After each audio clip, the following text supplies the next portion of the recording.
Hello human artists, my name is Ao, and today I'm going to be showing you how to make a disappearing nose bridge line in Live2D. So this is for people who want to have a character with a very defined nose that has the line that creates the bridge shape of their nose appear and disappear when the character turns their head in different angles. So, how did I do this? Well, it's not black magic, it's just knowing a little bit about nose anatomy. So let's get into it. First, I'm going to show you my character and what his nose shape is. Understanding the anatomy of your character's nose shape goes a long way in knowing how to hide the nose bridge when they turn their head in Live2D. So he's got a pretty weird shaped nose. He's not a typical anime character style, so I really had to exaggerate it a bit for this program. But generally speaking, the nose shape that he has is sort of this diamond shape. So this is if he's facing forward. That's sort of the shape of his nose bridge if we thought of it in 3D. And so if he turns his head into profile, he has this sort of exaggerated hooked shaped nose, where the highest point of his nose is right here. Now, with that understanding in mind, let's take a look back into Live2D and see what I did to hide his nose bridge. So when he turns his head, you see the nose bridge appear. Well, it's because I have a skin-colored mask on top of it. So this mask is drawn just with the base skin tone of his face.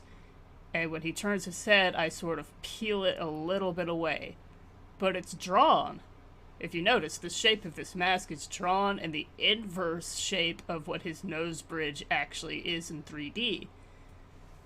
So let me draw that for you because I know it's a little hard to explain without a stronger visual. So let's go back into Clip Studio and I'll show you what I mean. So if his nose shape is this,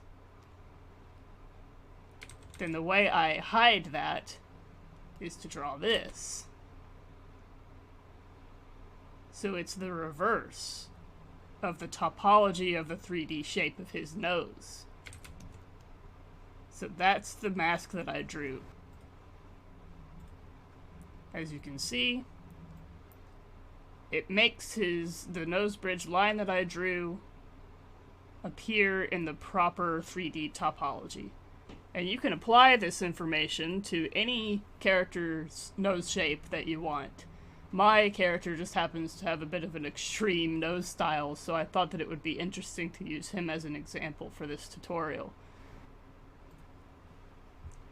Okay, so now I'm going to show you what layers they're all on, just so that you can see what order things should be in so that this effect even works in the first place. So if you see over here, I have the nose folder, and the nose bridge mask is on top of every other part of his nose. So actually when I hide it, I have two reverse nose bridge lines so that he turns his head in different angles, and the same effect, you can see the same effect apply with just, and I only need one nose bridge mask to cover up these lines. So nose bridge mask on top, nose bridge lines underneath, and they're all on top of the base layer, which has just the base skin tone. In fact, every other part of his face, I have all of his like colors, like the eye sockets, the flush in his cheeks, and the shadow on his face are all on different layers. So that the only thing that you need to worry about with the head is just the base skin tone. So that's how the nose bridge mask works in the first place, is because it's underneath everything that provides color and lighting to his face. So that's how I set it all up in the layers. And I'm not going to go over actually turning the head in the XY coordinates, because there's plenty of tutorials for that, and honestly, I'm not as good at it as most other Live2D experts. I just saw that there was no tutorials about nose bridge lines with this style available, so if you're interested in a more cartoony, semi-realistic style and not the anime style Live2D characters with the simple noses, I thought I would provide this information for you so it would help you out. Anyway, that's all I have for today. I hope it helped. Please let me know in the comments if there's anything you'd like me to clarify that didn't make any sense. And please leave a like and subscribe if you'd like to see content similar to this one. Thanks everybody, and see you in the next one.